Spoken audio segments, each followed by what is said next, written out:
നമ്മുടെയൊക്കെ ബിസിനസ്സുകളിൽ നമ്മൾ ചെയ്യുന്ന ഏറ്റവും വലിയൊരു മണ്ടത്തരമാണ് അല്ലെങ്കിൽ ഒരു മിസ്റ്റേക്കാണ് എക്സ്പെൻസ് കുറയ്ക്കാൻ വേണ്ടിയിട്ട് SME സെക്ടറുകളിൽ ഏറ്റവും ലോ റേറ്റിൽ കിട്ടുന്ന ആളുകളെ, ചെറിയ സാലറിക്ക് കിട്ടുന്ന ആളുകളെ ഹയർ ചെയ്യുക എന്ന് പറയുന്നത്.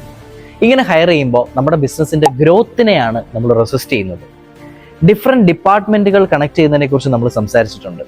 ഇങ്ങനെ പല ഡിപ്പാർട്ട്മെൻറ്റുകളിൽ ഏറ്റവും ബെസ്റ്റ് ആയിട്ടുള്ള, വലിയ ഇന്നൊവേറ്റീവായിട്ട് പെർഫോം ചെയ്യാൻ പറ്റുന്ന, വളരെ പുരോഗമനപരമായിട്ട് ചിന്തിക്കാൻ പറ്റുന്ന, പ്രോഗ്രസീവ് ആയിട്ടുള്ള ആളുകളെ നമ്മളുടെ ടീമിൽ നമുക്ക് കിട്ടിക്കഴിഞ്ഞാൽ ഒരുപക്ഷെ നിങ്ങൾ ചിന്തിക്കുന്നതിനേക്കാൾ 5 ഇരട്ടിയോ 10 ഇരട്ടിയോ ഗ്രോത്തിലേക്ക് നമ്മളുടെ ബിസിനസ്സിനെ നമുക്ക് ചെറിയ സമയം കൊണ്ട് എത്തിക്കാനായിട്ട് സാധിക്കും.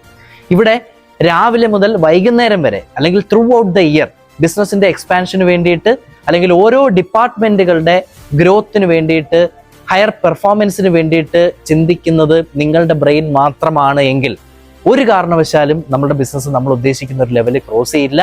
സോ കൃത്യമായി എല്ലാ ഡിപ്പാർട്ട്മെന്റുകളിലും അതാത് മേഖലകളിൽ എക്സ്പേർട്ട് ആയിട്ടുള്ള ആളുകൾ നമ്മുടെ സ്ഥാപനങ്ങളിലുണ്ട് എന്ന് നമുക്ക് മേക്ക് ഷുവർ ചെയ്യാനായിട്ട് പറ്റണം.